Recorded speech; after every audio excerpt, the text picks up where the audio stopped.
Good morning, everyone. Welcome to the St. Louis Development Corporation Board of Directors regular board meeting held via Zoom on April the 20th, 2023 at 8:02 a.m. With that, I would like to call the meeting to order. Have a roll call vote, please. Just a roll call, not a vote. Sorry, roll call, please. Director Dula, Here. Director Gilbert, Here. Director McBride, Here. Director Spencer, Present. and Chairman Nick Richardson. Present. With that, we have a quorum. The next item on the agenda is the approval of the minutes from the March 16, 2023 regular board meeting that was held via Zoom. Do I have a motion to approve the minutes? So moved, move, Gilbert. Second, McBride. Okay, so moved and seconded. Roll call vote, please.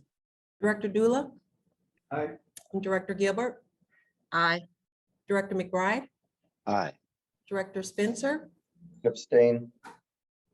Chairman Richardson. Aye. With that, the motion passes.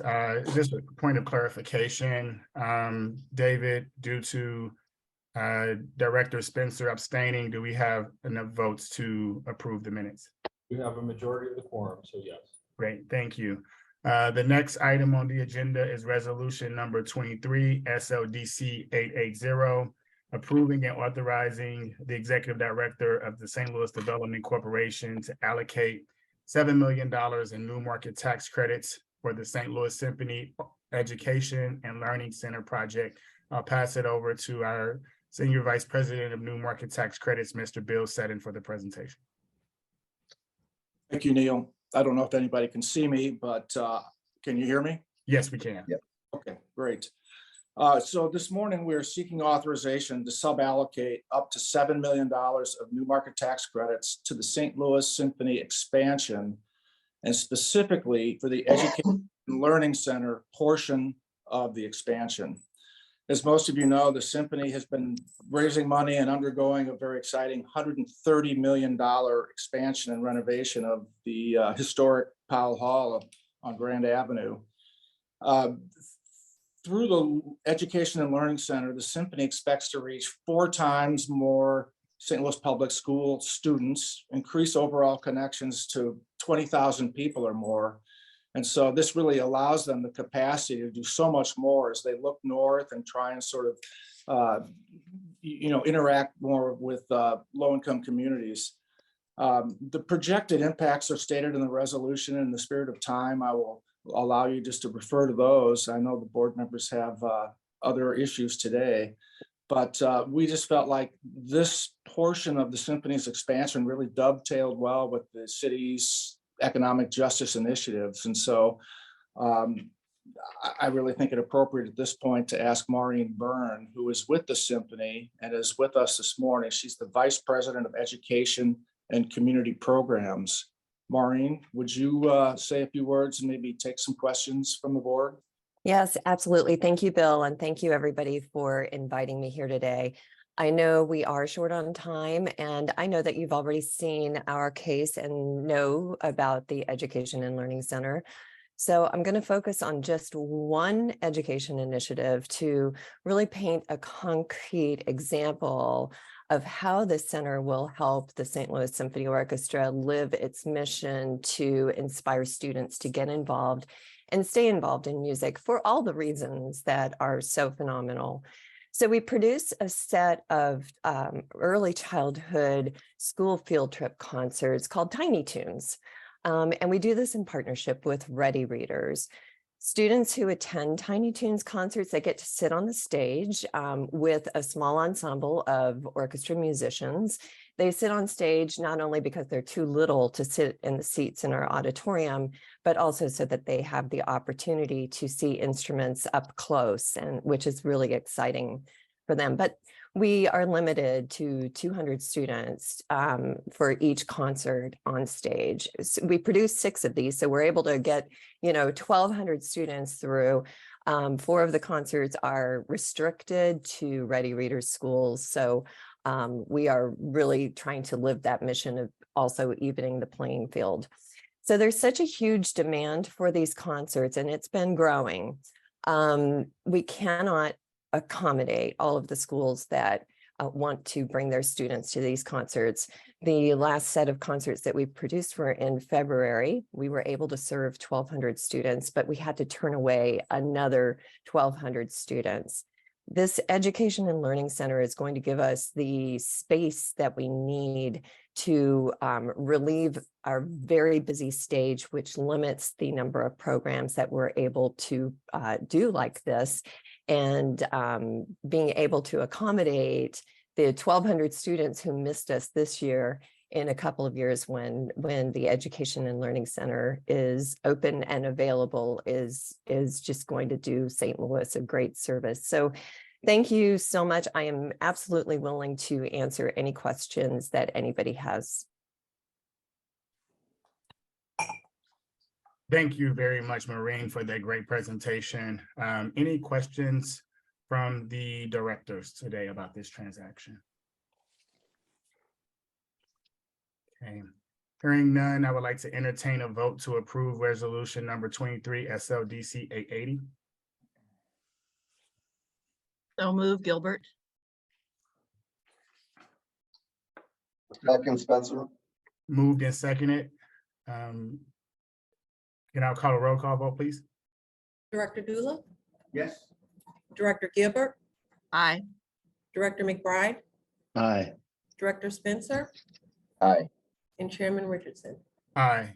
With that, the motion passes to approve resolution number 23 SLDC 880.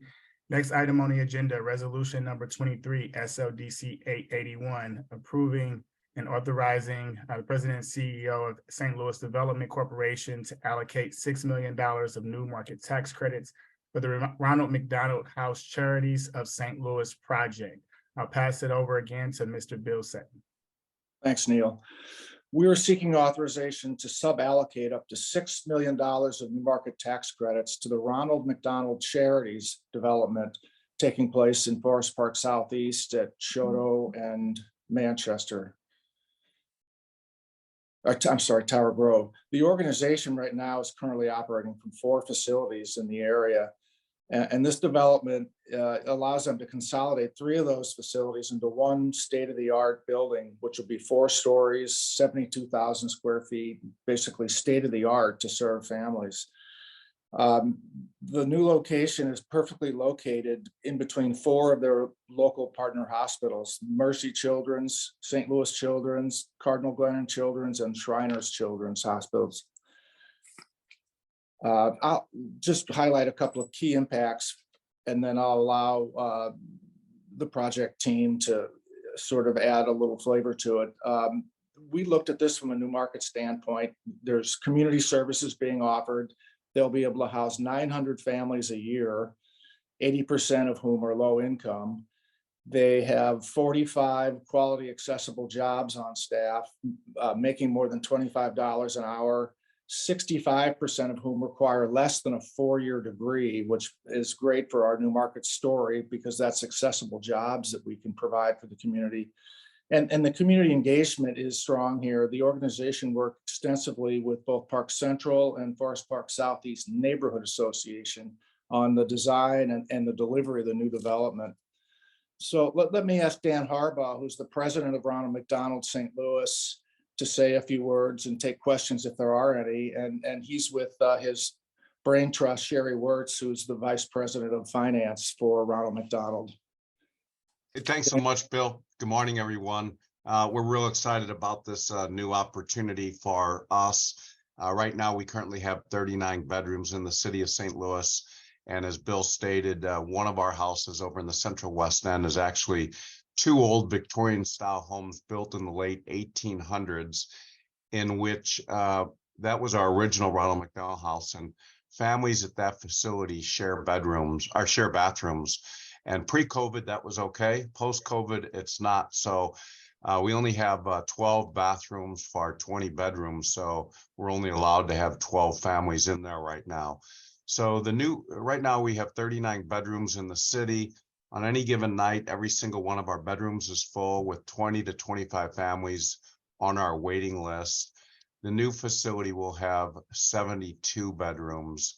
And so we'll be able to address our overflow in a better manner. So these families come from mostly the Midwest, but families come from all over the world for our outstanding pediatric facilities here in St. Louis. And working with Forest Park Southeast and in this location that was a shuttered warehouse and a church that had been shut down and boarded up about 10 or 15 years ago. As Bill stated, it is ideal location for us, and the neighborhood has just been absolutely wonderful to work with. So we're under construction right now. We hope to have the building up and running in May or June of next year. Thank you for that presentation and doing amazing work over at the Ronald McDonald House. Greatly appreciate the contribution to the St. Louis community and all of the great work you all do. Any questions from the directors in relations to the presentation or this resolution? Hearing none, I would like to, was there a comment? Neil, I have just one general comment and question for Bill on the new market tax credits. Yes, sir, please. Do we have how many credits do we have left? And are there any other projects that we're considering, in the commercial corridors or in or around those commercial corridors? Just wondering what kind of projects might be on tap and what's left. These two projects are incredible and they're great uses of the new market tax credits, but kind of thinking forward, what else can we anticipate in the future? Well, we do have quite a bit of allocation remaining. And we have met with a number of businesses and developments and not-for-profits that are interested in, our assistance. And we're just trying to get them in shape to be able to use the credits. Most of these deals are on the north side, which is great news. And I really am probably not at liberty to discuss who they are quite yet, because some of these may or may not go forward, but Right. We're trying to help them with their capital stack. We're working with our consultants, and a lot of these will be in these commercial corridors that have been discussed so frequently. Excellent. Just want to make a note for SLDC and the rest of the commissioners here. We've got a great opportunity with Missouri Preservation, allowing not-for-profits to use historic state and federal or state preservation tax credits. So this is a big change for not-for-profits like the one that I work for at Tower Grove. And just keep that in mind as you're looking at ways to develop historic properties with new market tax credits and leveraging and stacking the other incentives like the preservation tax credits. No, absolutely. And a number of our deals have historic credits in them, but it's a great movement that the not-for-profits can access those too. So absolutely. And if you have ideas and leads for us, we're happy to sit down and talk about those. We really are open to what's in the community. So please get in touch if you have something you want to discuss. I appreciate that. And I think it is at this point, we've been working on tightening up the structure and the operations at SLDC, but really being proactive about people knowing that these options are out there and ways to be able to get the projects across the finish line, because we all know how expensive things are to build now. Absolutely. Absolutely. Okay. Sounds good. Any other comments, questions? Hearing none, I would like to entertain a motion to approve resolution number 23 SLDC 881. So moved, McBride. Gilbert. Or second, Gilbert. Moved and seconded. Request for previous roll. Request for previous? Any objections to previous roll? Hearing none, the motion passes to approve resolution number 23 SLDC 881. In an effort to continue to move the urgent business forward, I'm going to move forward really quickly to resolution number 23 SLDC 884. Director McBride, I know you have an urgent matter today. Is it okay if you give us 5 more minutes to go through this resolution? Yes. Thank you, sir. I really appreciate it. So I would like to begin by opening up the presentation to our new VP of Land Assemblage, Peter Phillips, to go through the resolution adopting a short list of pre-qualified firms to provide engineering services, including civil, structural, transportation, surveying, and marine services as required. Peter, take it away, sir. Thank you. Good morning. And just going through real quick, trying to give you a real quick summary.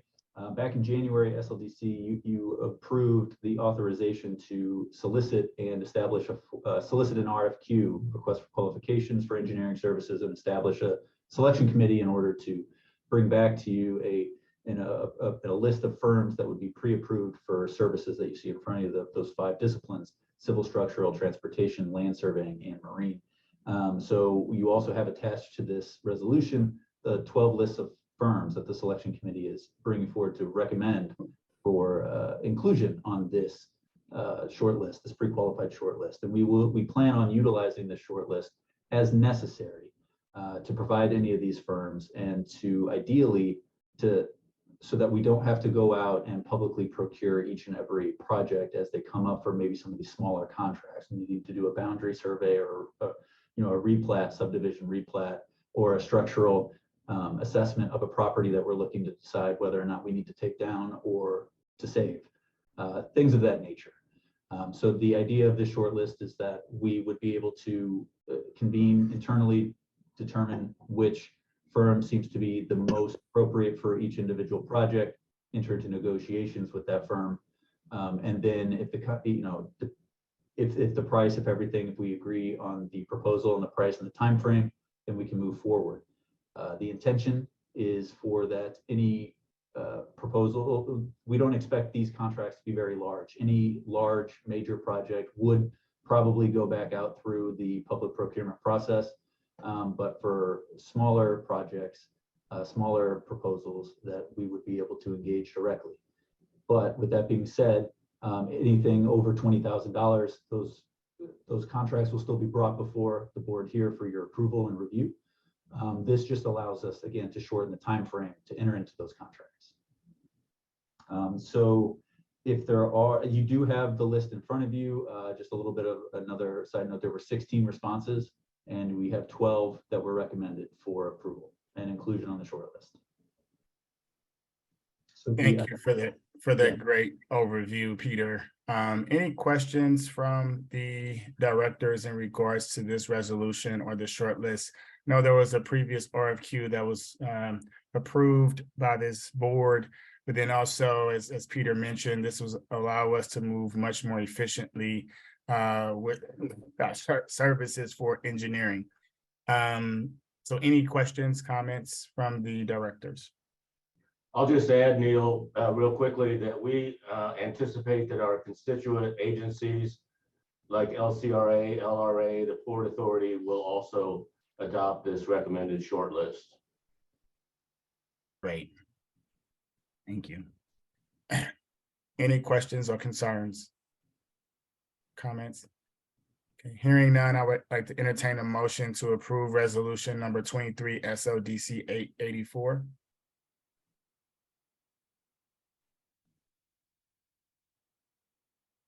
So move McBride, request previous. Either way. Previous row has been requested. Do I have a second for previous row? Second, Spencer. Previous row has been moved and seconded. Any objections? Abstentions? Hearing none, the motion passes to approve resolution number 23 SLDC 884. And with that, I know Director McBride has other urgent legal matters that he has to attend to in his other official capacities. But I greatly appreciate you coming on today to join us in order for us to get through the very important matters at SLDC today, Director McBride. So good luck with everything. Let me know if there's anything I can do to support you as we move forward. I you. would like to make a motion to table resolution number 23 SLDC 882. Do I need to have a second and a roll call vote, David, on that? I think on those two, it's really to defer them to the next meeting. You can ask for a motion or you can use your prerogative as chair if there's no objection. Any objections to tabling resolution number 23 SLDC 882 until a further meeting? I hear any, and I'll make the same motion on resolution number 23 SLDC 883 to defer this matter until a further session. Any objections to that? Okay, hearing none, I would like to just, again, I know we recognized Alderwoman Marlene Davis, who was the previous chair of the HUD's committee and as an ex officio member of the SLDC Board of Directors. Alderwoman Davis has been instrumental in moving forward significant economic development activity on behalf of the city of St. Louis, has been a great resource and mentor for many of the SLDC employees and many people in community. I know Alderwoman Davis, in her capacity as the HUD's committee chair, shepherded and supported developments that were in and outside of the ward that she represented, working in tandem with other alders across the city to ensure they fully understood the process, whether it was legislative or from the development process, or even from a financial perspective. So I want to ensure that we recognize her for her contributions to SLDC, to the city of St. Louis, to the Board of Aldermen, and we have some special recognitions for her. Unfortunately, I wasn't able to be there in person to welcome you and recognize you, Alderwoman Davis, but you are a tremendous asset to the city, and we definitely look forward to working with you in other capacities, as I know you will continue to advocate on behalf of moving our city forward. Any other comments or questions there or remarks? Second your comments. Thank you. Thank you so much, Ms. Gilbert. So thank you all again. Go ahead. Celeste, was it something in the room? I just wanted to say thank you. This was very difficult for me to sit here this morning and not comment. Especially on two projects that I've been involved with for over 30 years. So I cannot say enough about this team and the promise that I see for this city as long as people get out the way and let you do your job. Thank you. And God bless you too. Thank you so much. Your presence will definitely be missed. Your comments, your wisdom will definitely be missed on the respective boards. So with that, I would like to make a note that we will have new chairs of the, I think it's the new Budget and Public Employee Committee, as well as the HUD's committee chairs, as they are being assigned by the new Board of Aldermen to the SLDC Board of Directors. So I look forward to them joining us and engaging as we continue to move St. Louis Development Corporation forward, which is why we also had to shorten this meeting. We just didn't have enough directors present today to keep a quorum for the remaining matters. I know Celeste has reached out to each of you to identify times for us to meet to discuss the remaining matters. And so I look forward to having a session, if not next week, the following week. Our next regular board meeting is scheduled for May 18th on 2023. But again, we plan to have a session prior to that if possible, because we will have some other matters that need to be taken up by the board. Any other questions or comments from the directors? Okay. Hearing none, I would like to make a motion to adjourn the SLDC Board of Director meeting on April 20th, 2023 at 8:27. 8:27 a.m. Second, So thank moved. Thank you.